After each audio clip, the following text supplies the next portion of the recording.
Patuloy po nating pinapanawagan ang hustisya para kay Mima Alicia. Nakakagulat po yung balita kahapon, lalong-lalo na sa community po namin mga content creator, yung mga political vlogger. Kasi parang ang sitwasyon, pagka nagkikriticize ka, patatahimikin ka. Although, bilang dating pulis, malawak naman yung pangunawa ko dito sa sitwasyon na dapat lahat ng anggulo tingnan at hindi lamang politikal. Tama si Yusek Leo Castro sa kapapanood ko pa lamang na vlog niya kagabi na hindi lamang yung political aspect kung hindi yung personal na aspeto, baka may mga dahilan maliban doon sa politika kung bakit pinaslang ito pong si Mima Alicia. Talagang nakakalungkot po itong balita na ito mga tol. Hindi man malapit sa akin si Mima Alicia pero alam naman natin na kapag tayo pong mga nagsasalita dito po sa harapan ng publiko at nagpapahayag ng ating mga saloobin, kahit anong kulay po niyan, ang kamatayan ng isa ay hindi po dapat ipinagdidiwang ng iba. Nakalulungkot lamang na tayo sumisimpatya, marami pa rin ako nakikita na mga nagtatawanan. At alam na po natin kung bakit po sila nagtatawanan, dahil po galit sila kay Mima Alicia at dahil po sinusuportahan nila yung lagi pong binabanatan ni Mima Alicia. Balikan po muna natin ito pong balita. Sa balita po ng News 5, kahapon, vlogger pinatay. Basahin ko po ang nilalaman. Nasawi ang political vlogger na si Mima Alicia matapos pagbabarilin ng riding in tandem sa Barangay 171, Caloocan City ngayong Biyernes o kahapon, July 17. Dead on the spot si Alicia matapos tamaan ng bala sa ulo at katawan. Sugatan naman ang kanyang live-in partner na si alias Nelboy. Bandang 3:00 ng umaga nang iparada ng mag-live-in ang kanilang sasakyan sa harap ng inuupahang bahay. Bumaba si Nelboy upang buksan ang gate nang biglang sumulpot ang riding in tandem at pinagbabaril sila. Ayon sa may-ari ng inuupahang bahay ng mga biktima, bagong lipat ang magpartner sa lugar. Iniimbestigahan ngayon ng pulisya ang pagkakakilanlan ng mga suspek at ang motibo sa pamamaril. Kabilang dito ang posibilidad na may kaugnayan ito sa negosyong buy and sell ng mag-live-in o sa pagiging political vlogger ni Alicia. At ito nga mga tol, may mga demonyo talaga ang utak. Nagtataka talaga ako bakit may mga ganung tao na kung titingnan po ninyo yung balita at yung laman po ng emoticons. Biruin ninyo mga tol, 22,000 ang tumatawa. Tapos pag sinuri mo itong mga tumatawa na ito, yung mga profile po nila, karamihan naka-lock profile.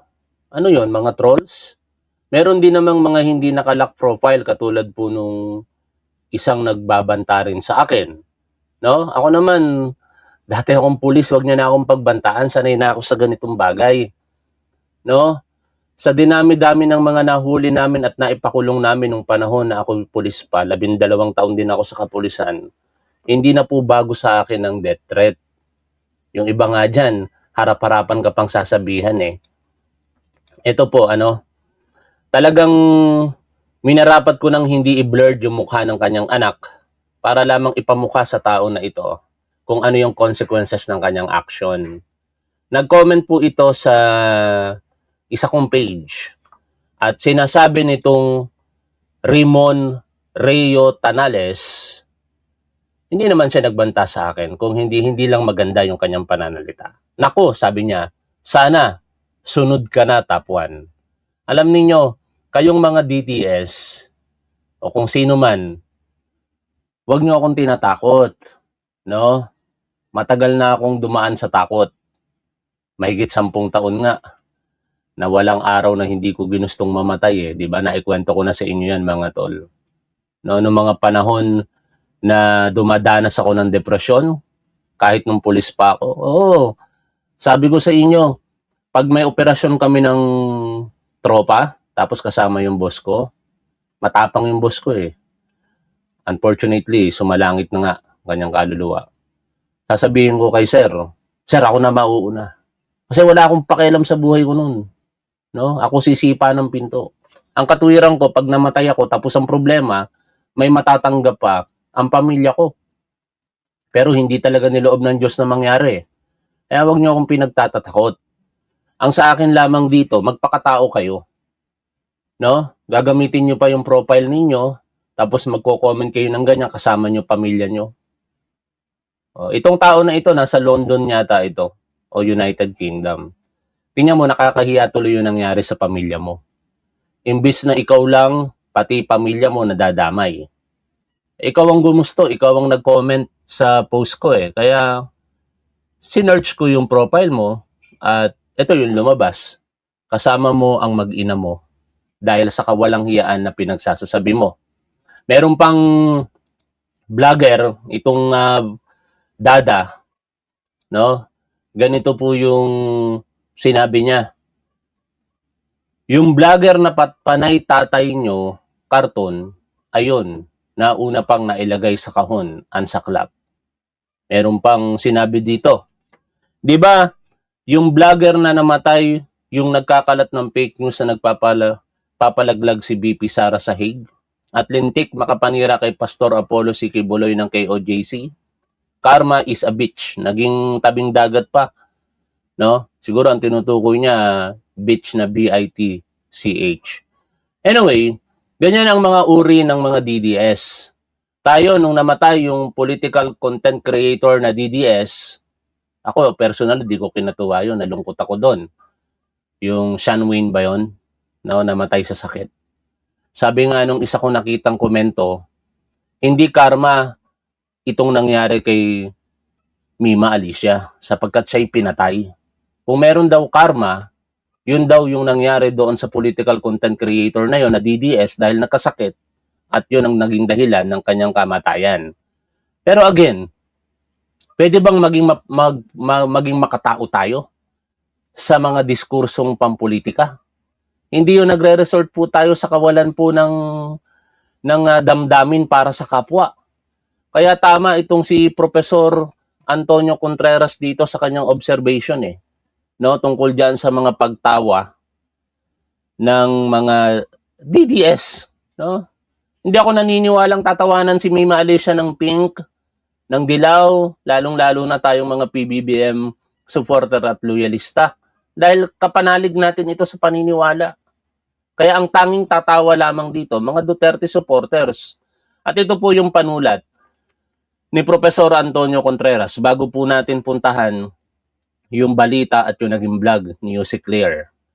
Sa wikang Ingles, sinabi po ni Professor Contreras ang mga sumusunod at pinatagalog na lamang natin kay ChatGPT para mas maunawaan po nating lahat. Sabi po ni Professor Contreras, Tagalog, translated in Tagalog by ChatGPT, isa sa pinakamadilim na pamana ng tatak politika ng mga Duterte ay hindi lamang ang pagkakahati-hati ng lipunan. Ito rin ay ang pagiging normal ng isang uri ng pagkakampihan sa politika na unti-unting nag-aalis sa pagkilala natin sa pagkatao ng kapwa. Kapag ipinagdiriwang ng mga tao ang pagkamatay ng isang tao dahil lamang kabilang siya sa kabilang panig ng politika, hindi na ito simpleng usapin ng mga ideya at paninindigan. Nagiging isang anyo na ito ng pagkitil sa dignidad at pagkatao ng kapwa. Ang pagdagsa ng mga laughing emoji at mapanuyang reaksyon kasunod ng pagkamatay ng anti-DDS vlogger na si Mima Alicia ay isang nakakabahalang halimbawa ng ganitong kalakaran. Ipinapakita nito kung paano maaaring manaig ang pagkakakilanlang politikal kaysa sa batayang paggalang at malasakit sa kapwa hanggang sa ang pagkamatay ng isang tao ay ituring na tila isang tagumpay ng isang panig sa politika. Walang kilusang politikal ang dapat magtaguyod ng kulturang ang awa at malasakit ay para lamang sa mga kakampi, habang ang kalupitan ay ipinagdiriwang kapag nakatuon sa mga itinuturing na kalaban. Sa sandaling mawala sa atin ang kakayahang malungkot sa pagkamatay ng isang kapwa-tao dahil lamang sa politika, may nawala na sa atin na higit na mahalaga kaysa anumang halalan. At marahil, iyon ang pinakamalungkot na pamana sa lahat. In short, mga tol, kapag ka ganito ang nararamdaman mo, nawawala na yung pagiging makatao mo. At ganun ba ang mga natututunan ng mga Duterte supporters sa mga iniidolo nila? Sa bagay, kung yun kasi ang gawain at mga sinasabi ng kanilang iniidolo, ano pa ang i-expect natin sa kanilang mga supporters? Kaya ako sa totoo lang, nasabi ko na ito sa nakalipas na panahon. Kahit kamag-anak ko, kahit kaibigan ko, kahit kakilala ko lamang, basta Duterte supporters, wala na akong tiwala eh. May mga nagme-message sa akin, sa totoo lang na kamag-anak ko. At pag nakikita ko yung kanilang timeline na mapanira sa ating Pangulo at sinusuportahan ng mga Duterte, hindi ko na po sinisin. Kung masin ko, hindi ko na po nire-replyan. Kasi para sa akin, kahit kamag-anak ko po sila, wala na po akong tiwala sa kanila. Meron pang malapit pa talaga sa akin eh. Kaibigan na malapit. Naalala ko, nung ako'y na-ospital, akala ko yung kanyang pangangamusta ay sincero. Pero mukhang ang dating nung kanyang pangangamusta para ay alamin lamang kung ako po'y mapapahamak talaga ng tuluyan. Ganon po ang natututunan at nagiging resulta ng pag-uugali at asal higit sa lahat ng pagkatao ng pagiging DDS. And that is very unfortunate, no? Kaya uulitin ko, kung kayo man ay nakakakilala sa akin at kayo'y mga Duterte supporters, marapatin nyo nang huwag nyo na akong ituring na kamag-anak o kakilala, kaibigan, sapagkat ang hirap pong pagkatiwalaan ng mga taong nagtitiwala sa pamilya Duterte. Ngayon, puntahan po natin itong napakahalagang babala ni Pebbles Talakera. Matagal nang nagsasalita si Pebbles Talakera kaugnay ng mga pagbabanta sa mga content creator na sumusuporta sa ating gobyerno at sa ating Pangulo. Pero hindi niya inilalabas ang listahan. May mga lumabas na listahan noon, may higit 40 yata iyon. At sabi ni Pebbles Talakera sa mga latest post niya, hindi na raw po yung updated na listahan. Ito ngayon yung naging post kahapon ni Pebbles Talakera at inilabas niya na yung mga pangalan na sinasabing target daw po ng anumang hindi maganda, no?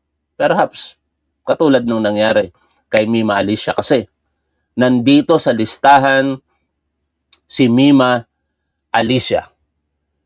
Ang mga binanggit pong pangalan dito ni Pebbles Talakera ay aking pong babasahin. Thea Tan, Andre Clarence, JIL Review. Unfortunately, wala na si Mima Alicia, kasama po siya sa listahan. Attorney Enzo, Attorney Ibanez, Rick Diaz, Attorney Jesus Palsis, Mark Ian Everyday, Attorney Gadon, and 5 other lawyers na nagbablog na anti-Sara. Mauuna yung mga may detalye at address. Yun po, binabasa ko lamang. Paano nila nakukuha yung address? Sino USEC sa LTO? Isa sa USEC dyan ay Santiago ang surname. INC yan. Through driver's license nila, nakukuha ang info. Mag-iingat kayo. Yung first 10, dalawa doon, nasampahan ng kaso sa INC. Ang nagsampa at ang isa naman ay si Chabit. Yung isa, inambush pero nakaligtas. Hindi ito for BBM vloggers lang. Pati mga kakamping at dilawan, lahat ng against kay Sara at pro BBM. O yan po Hindi ko alam kung validated yung impormasyon na yan. Pero isa lang naman yung lagi nating napapansin. Kapag kasi Pebbles Talakera ang nagbubunyag ng mga impormasyon, karamihan, tumatama kinalaunan. Kaya sa mga pangalan pong binanggit dito, mag-iingat po kayo. Isa na po sa mga pangalang nabanggit, ang wala na, pinaslang, si Mima Alicia. At pakinggan po natin ang kaugnay na balita na yan. Dead on the spot ang isang political vlogger matapos pagbabarilin habang papasok ng bahay sa Caloocan. Sugatan naman ang kanyang kalibin na duguan pa ng madatnan ng mga otoridad. Live mula sa Caloocan, natapag tayo ng balitang yan. Si News 5 Nestor Exclusive, Gary De Leon. Gary, ano pa ang mga nakalap mong impormasyon sa kasong ito? Cheryl patay ang political vlogger na si Mima Alicia at kritikal naman sa tama ng bala, live-in partner nito matapos pagbabarilin ng riding tandem sa harap ng kanilang bahay sa Caloocan. Nakaantusay sa kalsada at wala ng buhay ang babaeng ito nang madatnan ng mga otoridad sa barangay 171, Caloocan City. Pinagbabaril umano ng riding in tandem ang babae na kinilalang si Mima Alicia, isang political vlogger. Agaw buhay naman ang kalibin niyang si alias Nenboy na tinamaan din ng bala. Nakausap pa siya ng mga barangay tanod habang dinadala sa ospital. Parang maubusan akong hininga. At sa investigasyon, pasado alas 3 ng madaling araw kanina nang magparada ng kotse sa harap ng bahay nila si Alicia. Bumaba si Nenboy para buksan ang gate. Doon na biglang sumulpot ang riding in tandem at malapit ang binaril si Alicia na nasa driver's seat. Habang nakaparada ang sasakyan ni Mima Alicia sa lugar na ito para magparada ng sasakyan ng kanyang live-in partner, dinaanan sila ng riding in tandem at pinagbabaril. Sinubukan pa ni Alicia na tumakas at tumakbo pero muli itong binaril ng riding in tandem. Dead on the spot si Mima Alicia matapos tamaan ng bala sa ulo at katawan. Inabutan ng mga residente si Nenboy na nakaupo sa harap ng gate ng bahay. Nakakalungkot kasi samahan natin sa industriya, no? Itong si Mima Alicia. Tapos ganito yung sinapit niya. At yung isa pang bagay na yung pinili niyang tirahan, supposedly secure. Safe. Kasi gated subdivision po ito. Napakinggan ko kay Yussi Claire. Tapos doon siya mismo napatay. No? Hindi na ba talaga ligtas? Ako gusto kong maniwala sa sinasabi ng ating PNP kasi dati akong pulis Na mag-vent out lang ako ng konti dito. Kumakalat yung mga balita yesterday. Hindi ito pag-criticize sa gobyerno. Kung hindi doon lamang sa particular na pahayag ng ating kapulisan na parang napaka-insensitive. Kumakalat ang balita kahapon mula sa PIO ng PNP at sinasabing mas safe. Indeed, pag statistics ang pinag-uusapan. Tama naman yun, naniniwala ako doon, dati akong pulis. Statistics ang basihan. Pero hindi ba naisip ng ating kapulisan na yon na merong magkakasunod na pinatay? Hindi lamang si Mima Alicia. Sunod-sunod talaga Gasinong i-skip yung question o kaya wag sagutin ng ganong kasagutan. Paano maniniwala ang tao na mas safe ngayon kung yan yung mga lumalabas na balita sa kasalukuyan? Hindi maniniwala ang tao sa istatistika. Di ba mga tol? Napaka-insensitive nung sinabi ng ating kapulisan sa bagay ngayon. Kaya, ang dami tuloy nagre-react. Pwede namang gumamit ng ibang mga statement na magsasabi talaga doon sa mga pangyayari sa nakalipas. Para pinapangatwiranan pa Magkakasunod na nga. Meron pa nga mga bagay na hindi na pag-usapan sa balita. Dito lamang sa amin, malapit, sa may Teresa Rizal, susunduin ng ama, yung kanyang anak sa paaralan, patay. Nasa balita din yon. Magkakasunod. Anyway, wag kasing magsasalita ng mga bagay-bagay na alam naman natin na iba yung nangyayari sa realidad. Uulitin po namin, dati po akong pulis na uunawaan ko ang estatistika pero hindi mauunawaan niya ng pangkaraniwang Pilipino. Kahit anong sabihin ninyo na mas safer ngayon kung ang nakikita at naririnig ng tao sa kasalukuyan ganito, hindi sila maniniwala. Parang lalabas pa na sinungaling ang gobyerno. Balik tayo dito sa pakikinig mga tol. Duguan sa tama ng bata at humihingi ng saklolo habang tinatakbo si Nelboy sa ospital. Tinanong rin ito ng mga tanod ng barangay kung may banta sa kanilang buhay. Hindi po.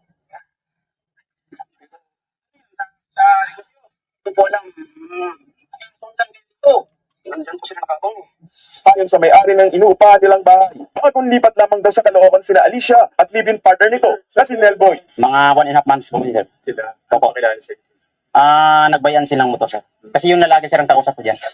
Wala raw nakakakilala sa dalawa at sa pagiging political vlogger ni Alicia, madalas mag-post si Alicia ng content na sumusuporta kay Pangulong Bongbong Marcos. Bumuhos ang pakikiramay mula sa mga kapwa pro-BBM page at vloggers. Ilang oras matapos ang pamamaril, dumating ang dalawang lalaki at pilit pinabubuksan ang bahay ng mga biktima. Nagpakilala silang kamag-anak ng mga biktima at kukuha raw ng gamit ni Nelboy at pera na gagamitin sa ospital ng biktima. Galing po kami ng presinto, nagpirma-pirma po siya doon, binigay po yung cellphone and susi sa kanya. Dahil po, hindi nga po, pinaliwanag po yung sitwasyon. Galing siya kayo ng istasyon. Yes po. Okay. Nag-waiver po doon. Tsaka, mamaya, babalik po siya para ibalik po yung cellphone. Hindi muna pumayag ang may-ari ng bahay. Humingi po ako muna ng clearance sa police, sir. Kasi baka under investigation pa po yung bahay. So, para po ma-preserve muna yung crime scene, sir. Eto mga tol, pinagplanuhan talaga ito eh. Hindi ito ordinaryong kumbaga naging biglaan lamang ang sitwasyon, ano? Katulad nung nangyari sa Move It na unfortunately siya yung nasakyan, siya yung naging biktima. Malinaw po itong pinagplanuhan at dapat maging mabilis ang aksyon po dito ng ating kapulisan. May mga aksyon silang ginagawa. Kung pwede, kung meron po kayong at least initial na resulta ng investigasyon, patulad ng ginagawa nyo sa mga nakalipas na panahon. Kung meron kayong kopya ng mga CCTV mula sa entrada ng subdivision o sa loob mismo ng subdivision, yung pagbabacktrack sa mga suspect, ilabas nyo na po sa harapan ng publiko para makatulong po yung public para kilalanin yung suspect. Kasi isang araw na po ang nakakalipas, puro statement pa rin mula sa PNP ang nadidinig po natin. Which is, nauunawaan ko naman yan. Pero, mas nagde-demand po kami ng mas agresibong aksyon dito. Ayon po sa Northern Police District, in response to this incident, the NPD has activated the Special Investigation Task Group, MIMA, to ensure a focused, thorough, and expeditious investigation. The SITG has been directed to employ all available investigative and intelligence resources to identify, locate, and apprehend the perpetrators and establish the motive behind this crime. Again, okay to, no? Pero hindi po sapat ang mga salita lamang. Sana mai-express po ninyo, mga sir, no? Na meron talagang development dito. Kung maaari nga lang, everyday magpa-presscon po kayo dito eh. Ito yung mga presscon na inaantay po namin ngayon. Secretary John Vic Remulla. Bigyan nyo kami ng regular na update dito. Yung tao, yung bata, nagtatanggol kay Pangulong Bongbong Marcos. Sabi pa po dito, the Northern Police District strongly condemns the shooting incident that resulted in the death of Miss Mima Alicia Lipata, a blogger, and the wounding of her live-in partner in Barangay 171, Caloocan City in the early morning of July 17, 2026. We extend our deepest condolences to the bereaved family and loved ones of Miss Lipata. We also pray for the swift recovery of the injured victim. Babalik ako sa sinabi ko kanina. Sir Kapili, ang acting district director ng NPD. Sana po ma-resolve nyo kagad itong krimen na ito. Hindi po magandang senyales ito. Actually, pasensya na kayo sa sasabihin ko, mga tol. Isa pong sampal ito sa mukha ni Pangulong Bongbong Marcos. Hindi naman maikakaila kung gaano katapang na ipinaglalaban ni Mima Alicia ang Pangulo. Pero walang takot ang mga ito. Kumbaga mga tol, sa ordinaryong pamilya, ang anak ipinagtatanggol lagi ang kanyang ama. Tapos, yung anak pinatay. Anong mararamdaman ng ama? Hindi natin dinedemand na magsalita dito si Pangulong Bongbong Marcos. Pero sana naiisip ng mga nag-iimbestiga dito na hindi po ito ordinaryong krimen lamang. Sana mas maging mabilis ang aksyon nyo po rito. Parang anak si Mima Alicia rito. Isang ama ang nawalan ng kanyang anak. Dapat ma-resolve ninyo ito as soon as possible, PNP. Pakinggan natin yung sinasabi po ng Chief of Police ng Caloocan Police Station. Sa Caloocan, ang gulo-gulo yata. Sino ba taga Caloocan dito? Di ba doon sa Caloocan pinatay yung movie rider? Tapos kaliwat kanan ng nababalitaan natin na krimen diyan sa Caloocan City Police Station, Caloocan City. Report! 8:46, nagbabalik po ang spot report. Ako pa rin po si Radyo Patrol Marlene Padiernos. At ako naman po, Jeff Caparas. Sa oras na po ito, makakausap natin sa kabilang linya si Police Colonel Joey Gofort, ang Chief of Police po ng Caloocan City Police Station. Abay, patungkol ho ito sa insidente ng pamaril diyan po sa bahagi ng Caloocan kung saan isang babae ho ang nasawi at yung kanyang kinakasama ay nasugatan. Hingi tayo ng update. Magandang gabi po, Colonel Gofort, Marlene po at Jeff sa Spot Report. Good evening, Colonel. Yes, sir. Good evening po. Colonel, pakikwento ka ho muna sa amin. Ano ho ang nangyari? Bakit nauwi po sa pamaril itong naganap na krimen po dyan sa bahagi ng Caloocan? Apo. Bali, kaninang 3:06 a.m., July 17, itong biktima natin, nakilala natin na si Alicia Lipata. At na 24 years old, isa po siyang vlogger. Okay. At ito namang kanyang pinakasama na si Nelboy Luz Tapang, 24 years old din po, ay dumating sa kanilang inuupahang bahay na matatagpuan dito sa Terra Nova, Caloocan, North Caloocan. Pinaraanan nila yung kanilang sasakyan sa harap ng gate ng kanilang inuupahang bahay. At nung pagbaba ni Alicia ay bigla na lang pong may lumapit na dalawang tao at pinagbabaril po sila. Now, in the course po ng gunfire po ay tinamaan din po itong si Nelboy na kung saan nagtambo po siya ng tama sa kanyang kaliwang shoulder. May tama rin po siya sa kanyang braso at sa kanyang binte. Samantalang itong si Alicia ay nagtambo po ng tama sa ulo at saka sa dibdib po niya. Si Nelboy po ngayon ay nasa hospital dito sa Tamarin Doctors Hospital dito sa North Caloocan. Doon sa ating crime scene, nung inimbestigahan po natin ito, nag-conduct po tayo ng technical investigation. Tayo po ay nakakuha ng 7 basyo ng caliber 45 at isang 5 bullet po, deformed 5 bullet. Samantalang yung sasakyan naman po, nung sinubject natin for trajectory examination, ay nakakuha rin po tayo ng 5 bullet po. Isa rin pong deformed 5 bullet. Oo. Ang suspect po natin, Yes, go ahead. is linlang po ng motor, kulay puting motor. Dalawa po sila ay suot ng maong na pants Oo. at puting pangtaas. Mm-mm. Yung rider po natin is nakasuot po ng puting helmet. Mm-mm. Samantalang yung back ride ay nakasuot po ng pula na helmet po. Colonel, natukoy niyo na ho yung pagkakakilanlan Oo, tsaka yung pagtugis, kamusta? ng riding in tandem, tsaka yung pagtugis po. Opo. Sa ngayon po, patuloy pa rin po yung ating sinasagawang investigasyon.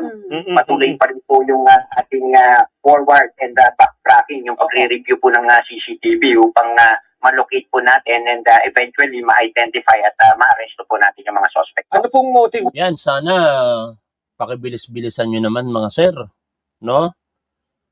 I-publish nyo po sana sa public yung mga makakalat nyong CCTVs. Kasi pag nakita yan ng publiko, which is regularly ginagawa ng PNP, kaya nga nagtataka ako ngayon eh. No? Ora mismo, pagka may nangyaring krimen, nakikita na kagad ng public yung mga related CCTVs. Dito ba wala pa kayong may isang nakakalap na CCTV? Bakit wala pong lumalabas sa harapan ng publiko? Napaka-imposible naman na si dinami-dami po ng CCTVs ngayon, wala man lang baka meron naman na kayong kopya, please pakilabas nyo na. Para matulungan kayo ng tao. No? Siguro naman hindi masama tong sinasabi ko rito mga tol. Secretary John Vic Remulla, ngayon po namin kailangan ng press conference ninyo. Lagi po kayo nagpapa-press con. Sana naman magpa-press con po kayo para kay Mima Alicia. O baka ayaw ninyo kasi nababanatan kayo ni Mima Alicia. And I remember, nabanatan din ni Mima Alicia si PNP Chief Nartates nung hindi pa po ito PNP Chief. Ayoko na lang halongkatin yung issue na yon, no? Pero malamang kung kayo nakapalo kay Mima Alicia, alam niyo yung sinasabi ko. Na lumalabas, Colonel Goforth. Well, alam naman natin na kilala itong si Alicia na isang vlogger, Mm-mm. isang kritiko po, kritiko, isang Okay. matapang na nagbibigay ng komento. Mm-mm. Of course, lahat po yan is iimbestigahan po natin. Oo. At may Nagtataka ako, bakit kaya lumipat si Mima Alicia sa Caloocan, ano? Kasi sa akin pagkakatanda mga tol, sinuportahan ito si Antonio Trillanes eh. Di ba lintik kumbanatan din ni Mima ang nakaupo ngayon dyan sa Caloocan? Sana isa yan sa mga tinitinang anggulo. Lahat ng anggulo tingnan sana dito. Even, ito po pasensya na kayo, gusto ko lang ibalik po ito. Medyo mahaba yung vlog natin ngayon kasi papanoorin pa natin yung vlog mamaya ni Yusek Claire. Pero gusto ko lamang ipaalala itong na-share ni Pebbles Talaquera. Sabi niya po dito, 7 months ago, naglabas si Mima Alicia ng kanyang saloobin sa dinanas niya sa ex-boyfriend niya. Ano yung mga issues na dinadamay siya? Bakit siya binubugbog? Sino yung Kyle? Ang alam kong pangalan ng ex niya kasi minsan ko siyang nakausap na anxiety siya. May kinalaman ba ang ex niya na noong panahon nila sila ay magkasama graduating ng lalaki sa criminology ang course? So nakagraduate na at hindi nakapag-exam dahil dinimanda siya ni Mima Alicia ng bawsi. Who is the lawyer? If mababasa ito ng lawyer, please message me, sabi ni Pebbles Talaquera. Although nung pinanood ko po ito kagabi, tinapos ko ito, uulitin natin ito mga tol. Nung pinanood ko po ito kagabi, mukhang yung pangyayari naman sa probinsya. Pero sana tingnan pa rin ito ng ating PNP.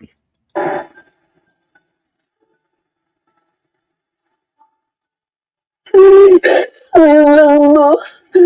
Kasi, yung sa physical kasi, guys, sugatan pa na ako gagaling siya. Pero yung emotion mo, Ito isa pa, no? Nagtataka talaga ako bakit may mga lalaking nananakit physically ng babae. Kahit gaano kabigat ang kasalanan ng babae, hindi dapat sinasaktan niyang pisikal.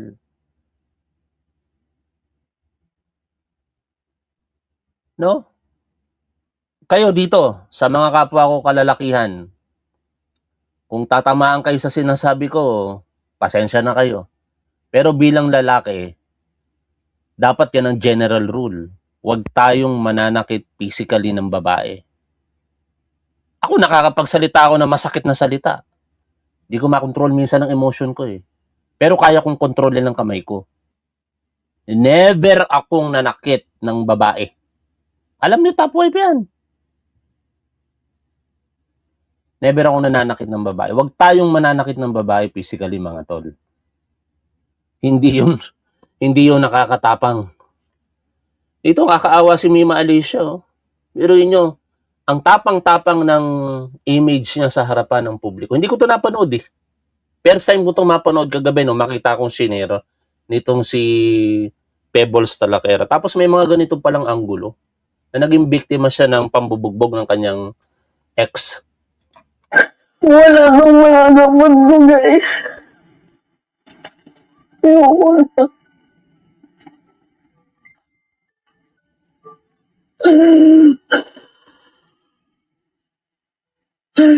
Hindi ako pwedeng mag-isa. Pero mas pinili ko dito sa Manila kasi dito ako may peace of mind.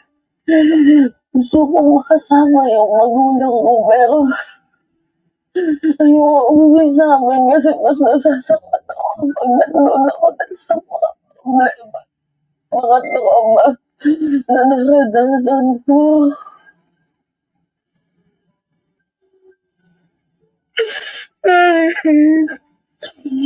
Alam niyo, nagpapasalamat ako kay Sir Mike, kay Ballpoint, kay Takero, sa lahat ng mga kaibigan ko na pinapalakas yung loob ko. Dito nga po sa personal problem ko. Alam niyo, sa totoo lang, yung nangyaring masama sa akin na kung saan nagkaroon ako ng sandamakmak na pasa. Na-trauma ako sa pag-ibig. Dati na talaga nila akong pinapayuhan na wag yan. Kasi niya na yung account ko. Si Takero ang umayos noon. Tinulungan ako ni Boss Mike. Alam nyo, matagal na sana akong wala dito sa YouTube. Gumawa na. Sa kabuuan ng video na ito, mga tol, ang kwento dito ni Mima, yung tungkol sa pambubugbog sa kanya ng ex niya, no? Na nangyari sa probinsya. Still, kahit nangyari yan sa probinsya, sana maging anggulo rin itong tingnan ng ating kapulisan. Alam naman nila yan kung ano ang dapat gawin dyan. Anyway, punta po tayo dito sa vlog ni Yusek Claire kagabi. Pakinggan po natin yung sa loobin ni Yusek Claire tungkol dyan. Medyo bilisan lang natin ng bahagya. Ito. Kanina umaga, mga ka-clear, of course, nabalitaan agad natin ang nangyari sa isang kilala na PBBM supporter. Okay? At marami ang nalungkot, marami ang nagulat. Pero, syempre kailangan to ng pag-iimbestiga. Okay? So, bigay ko lang po ito, mga ka-clear, ha? Pero, okay. Of course, nasasabi natin na actually, dinescribe siya as anti-DDS. Okay, ito pala. So, ipakita ko, ha. I-describe siya sa Daily Tribune na anti-DDS vlogger killed in Caloocan ambush. Okay? So,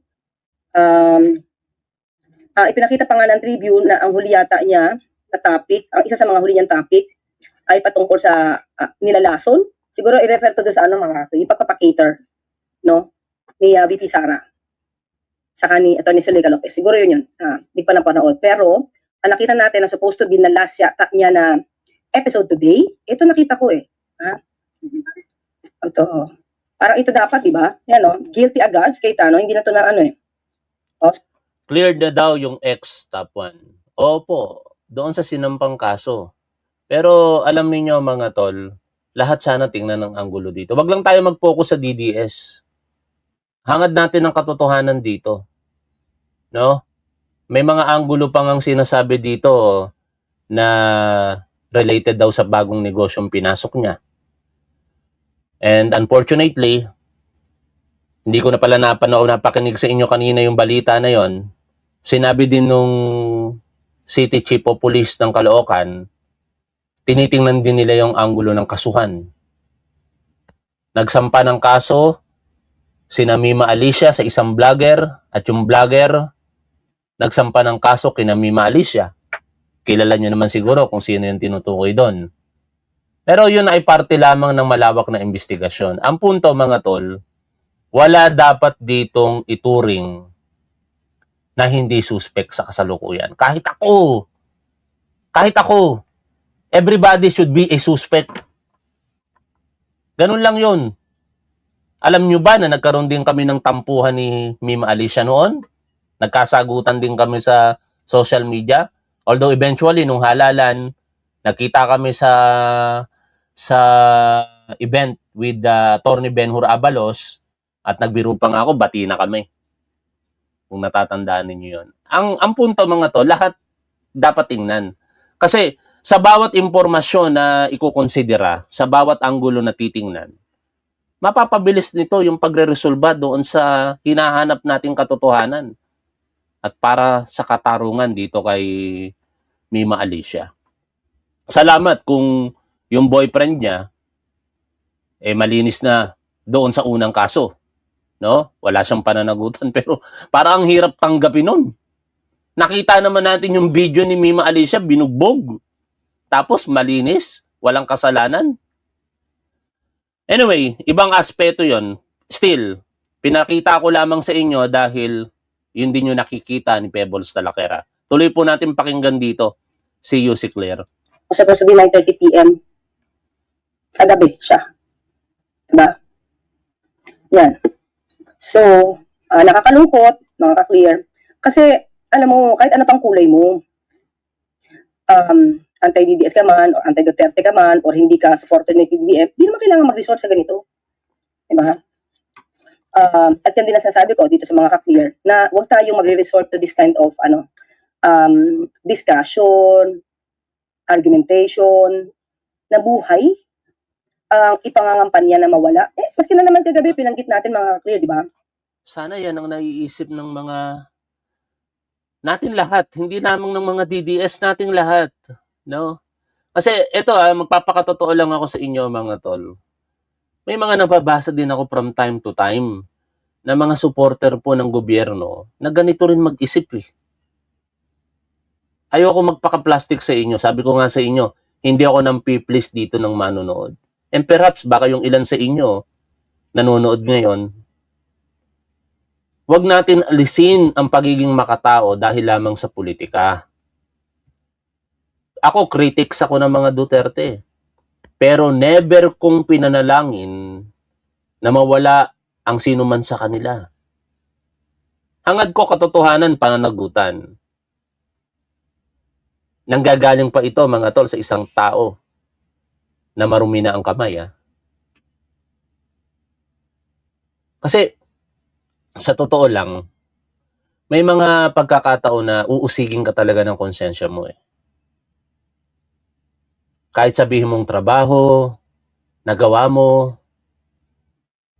Kaya kayong mga hindi pa nakakagawa ng bagay na yon, huwag kayong mag-iisip ng ganun sa kapwa ninyo. Para sa lahat ito. Hindi lamang sa mga DDS. Huwag nating hahangarin ang kamatayan para sa kapwa po natin. Hindi maganda. Hindi maganda. Lahat may balik. Ako naniniwala ako sa karma. I do not know kung kailan darating sa akin yan.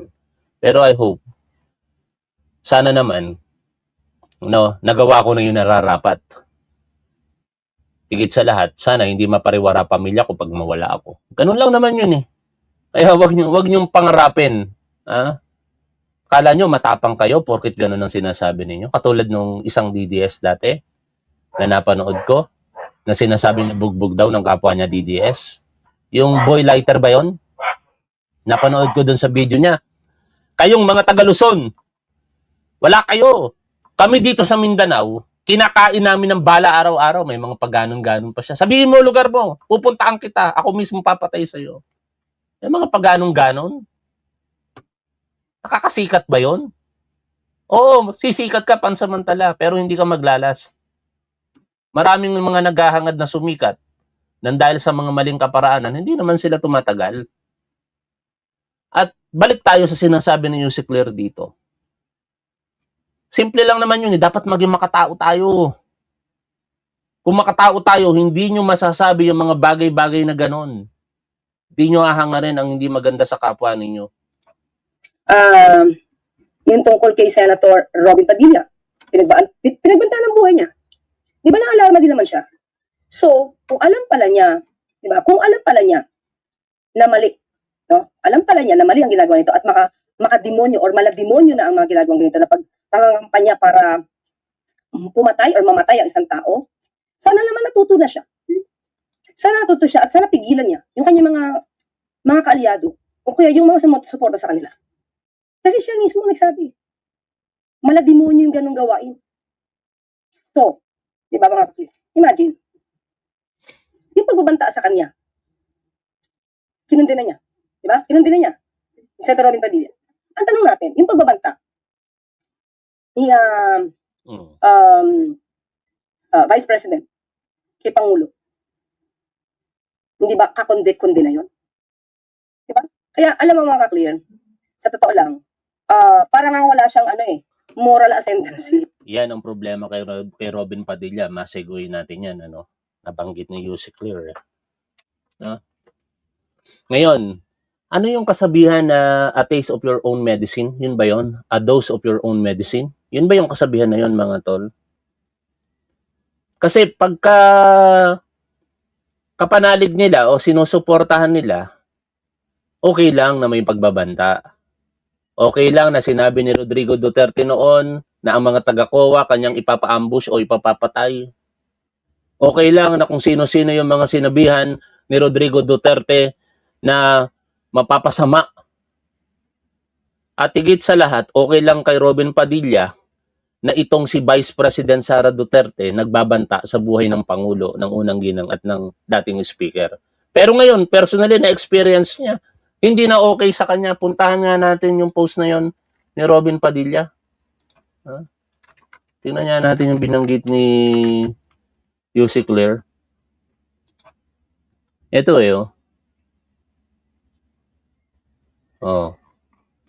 Senator Robin Padilla. Baka pwede mo namang i-share din si Mima Alicia. Hindi yun namimili ka lamang. At ang kumakalat pa nga rito sa mga post ng pagpatay sa dalawang rider. Ewan ko kung totoo. Totoo ba na DDS daw yung isa sa suspect? Kanino ko ba nakita yung kay Nyolo? Dali Napin ko lang yung post ni Nyolo. Sana i-post mo rin ngayon. I-post mo rin ngayon na Robin Padilla, yung nangyari kay Mima Alicia. Hindi yung namimili ka lamang ng mga biktima ng krimen. Sana yun. Di ko makita, mga tol. Kanino ko ba nakita yun? Kay Juan Sandugo. Hindi, kay Nyolo ko nakita yun. Sinare niya. Hindi ko lang makita yung page nitong si eto. Ewan ko kung totoo ito, mga tol. Di ko alam kasi sa panahon ngayon napaka daming gumagawa ng AI. Pero kung totoo ito na supporter ito ni Sara Duterte o ng mga Duterte, mukhang may problema yata Robin Padilla. No? O yan, Ewan ko kung gawa-gawa lamang ito. I'm not sure kung gawa-gawa lang yan. Pero ang punto, si Robin Padilla, pinalalabas niya na siya may advokasya sa mga bagay-bagay na may kaugnayan sa kriminalidad. No? At higit sa lahat, nais niya siyempre ng death penalty. Pero sana ma-share mo din. Kaya mo bang i-share ngayon, Senator Robin Padilla, yung nangyari kay Mima Alicia? Sinare mo tong sa rider, okay lang yan. Kaya mo rin bang puntahan na kahit ikaw binabanatan ni Mima Alicia yung burol niya? Puntahan natin ngayon yung sinasabi ni Yussi Claire na nag-aalala itong si Robin Padilla dahil pinagbantaan ng kanyang buhay. Saan nababanda yun? Hanapin ko lang mga tol ha. Meron kasing empleyado yata yun ng AirAsia eh. Pero dumistansya ang AirAsia kaugnay nun. No?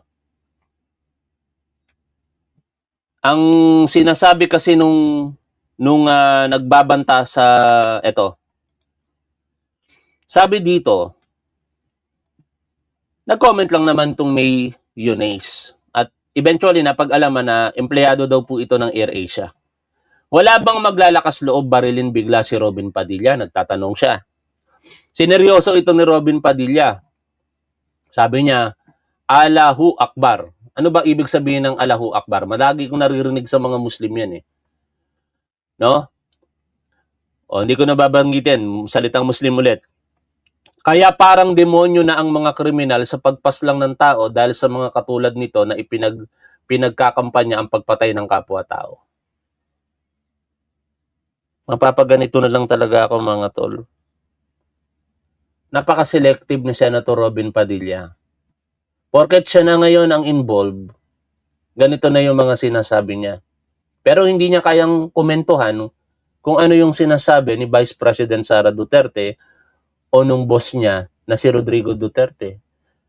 Sabi niya pa, Iha, ako na lang ang natitira ninyong alas na handang magpakulong sa ICC para ubusin ang mga kriminal. Mahiya ka naman sa PNP, Robin Padilla. Meron tayong aktibong 230,000 plus na mga police personnel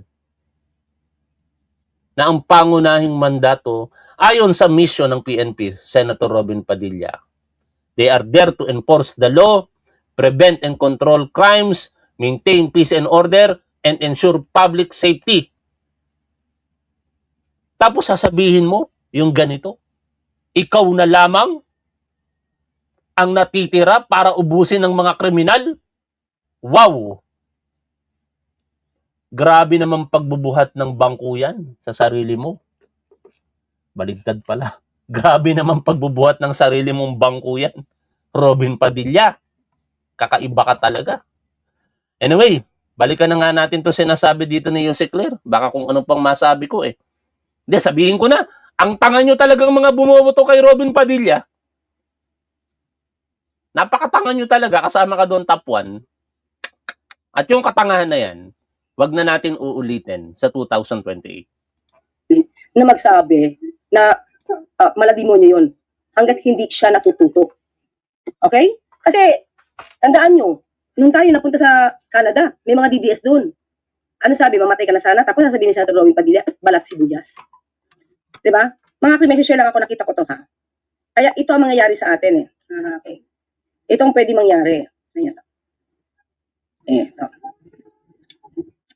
Aral ito. Alam mo kasi parang nag-justify kasi nila, no? Nag-justify kasi nila yung ginawa ni VP Sara. Nag-justify nila. Ito, dito ko kinuha. Pahiram po muna ha. Ayan, July 2028 na. Baka ito na ang maging aral, no? Pag hindi natin ito na itama. At pag hindi na itama itong ginagawa ng mga Duterte, nananakot, nagbabanta sa buhay. Diba? Hindi na naman si VP Sara eh.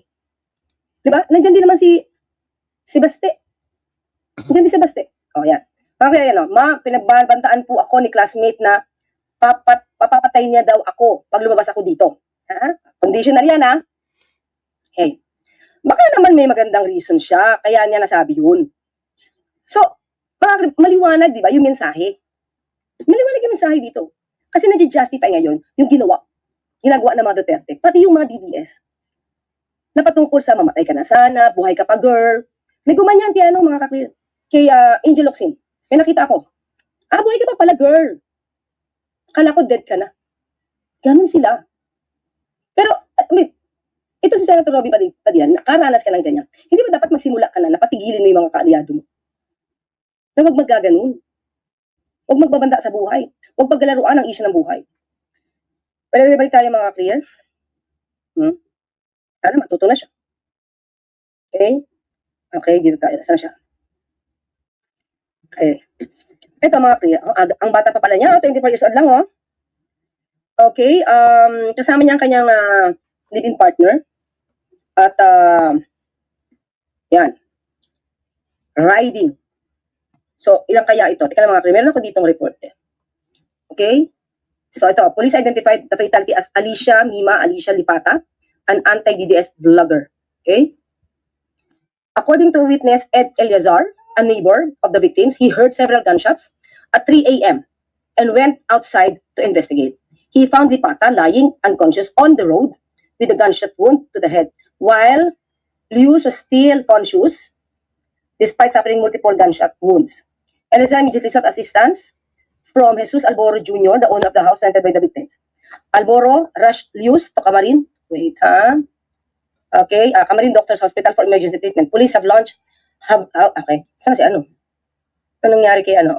Okay, ano nangyari kay Alicia dito sa kwento na to? Okay, ang buhay ay si Nelboy Lius or Luz. But anyway, mga clear, for a while, okay. Papasahin lang tayo. Ito ang na alam kong report kanina pang umaga. So, hindi ko pa alam kung anong latest. Wait lang. Sa yung photos. Okay. Hoy, tangang DDS. Hindi ko inuutusan si Robin Padilla. Ang tanga mo naman umunawa sa sinasabi ko. No? Ang sinasabi ko lamang, kaya niya bang gawin na pumunta sa burol ni Mima Alicia? Napakatanga nyo talaga eh. No? Pinagtatanggol nyo pa yung hindi tama. Kayong mga tatanga-tangang Duterte supporters, salamat sa pagsuporta ninyo dito sa channel ko. Pero hanggat maaari, magsama pa kayo ng mas marami. Naalala ko yung 100,000 pesos, baka mapikon ako. Naalala ko yung 100,000. Magsama ka pa ng mas maraming tanga na katulad mo. Kababaing tao mo, napakatanga mo. Yan ang sinasabi ko. Nakakapagsalita ako ng masakit sa kababaihan, pero never akong nananakit physically ng babae. Di ba? Ang tanga-tanga mo, magsama ka pa. Tawagin mo pa yung mga tatanga-tangang Duterte supporters at manood pa yung kay Top 1. Para naman kahit paano, dumami tayo rito. 2,200 plus lang nanonood kay Top 1 eh. Mag-iinit na yung ulo ko. Naalala ko yung 100,000 pesos. Aba, hindi pa pwedeng magalit si Top 1. Kasi pag napikon si Top 1, para akong tanga, bibigyan ko ng 100,000 tong tatanga-tangang Duterte supporters na to. Sayin ko lang mga okay? So, shooting incident, July 17, 2026, discovered at about 3:06 a.m. Reported to SS9 at about 3:30 a.m. Okay, ang first responder, dumating agad. Hindi si Yusik Lera sinasabihan ko. Tanga ang Duterte supporter na tong nanonood sa atin. Napakatanga mo talaga. Tama ba mga tol? Magtanong nga tayo ngayon, lalo natin asarin tong mga DDS na to.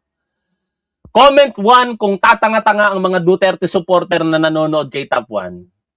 Mag-comment po kayo mga tol. Kung kayo po'y naniniwala na hindi tanga itong DDS, itong mga DDS na nanonood sa atin, mag-comment po kayo ng 2. Tingnan ko nga kung may magko-comment ng 2 dito. Di ba? Tangang Duterte supporters. Lahat ng kasabayan mong nanonood dito, tanga ang tingin sa'yo. Doon, 3:35. So, mabilis. Bakit? Nakapunta agad ang first responder. 3:35 a.m. Okay? Kasi 3:30 na-report eh. So, 5 minutes. Nakapunta na.